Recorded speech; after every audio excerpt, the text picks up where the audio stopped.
রূপসায় জাতীয় মৎস্য সপ্তাহ 2026 উপলক্ষে আয়োজিত সুধী সমাবেশ ও আলোচনা সভা। সভায় প্রধান অতিথি হিসেবে উপস্থিত ছিলেন খুলনা ৪ আসনের মাননীয় সংসদ সদস্য জনাব আজিজুল বারী হেলাল। আলোচনা সভায় প্রধান অতিথির বক্তব্যে তিনি বলেন, মধ্যপ্রাচ্য, সাম্প্রতিক ইরান ও আমেরিকার মধ্যে ক্রমবর্ধমান উত্তেজনা এবং বিশ্বের অন্যতম গুরুত্বপূর্ণ নৌপথ হরমুজ প্রণালী অবরোধের ঝুঁকির কারণে আজ বৈদেশিক অর্থনীতি এক কঠিন চ্যালেঞ্জের মুখোমুখি। সমুদ্রপথে জ্বালানি ও পণ্য পরিবহনে বাধা সৃষ্টির ফলে বিশ্বজুড়ে তৈরি হয়েছে এক নতুন সংকট, যার পরোক্ষ প্রভাব এসে পড়েছে আমাদের উন্নতশীল দেশেও। সংসদ সদস্য জনাব আজিজুল বারী হেলাল আরও কিছু গুরুত্বপূর্ণ বিষয়ে আলোকপাত করেন। বিশ্ববাজারের অস্থিরতা, এই সংকটময় মুহূর্তে আমাদের একমাত্র সমাধান হলো অভ্যন্তরীণ উৎপাদন বৃদ্ধি করা, জাতীয় চাহিদা মেটাতে এবং দেশের খাদ্য নিরাপত্তা জোরদার করতে আমাদের মৎস্য সম্পদের সঠিক ব্যবহার নিশ্চিত করতে হবে। মৎস্য চাষীদের জন্য প্রণোদনা ও সুরক্ষা, আন্তর্জাতিক বাজারে তৈরি হওয়া এক অর্থনৈতিক ধাক্কা থেকে খুলনা অঞ্চল তথা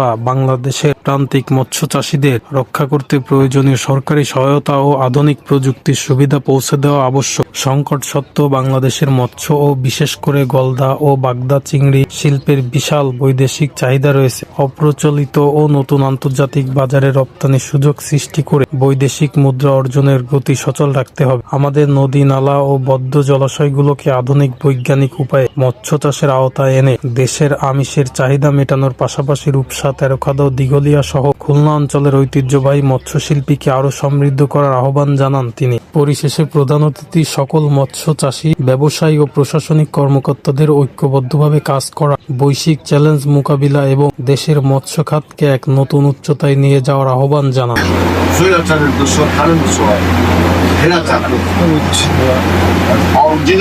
কোম্পানি যে টার্মিনাল, এটা আগুনে পুড়ে গেল, কেন পুড়ে গেল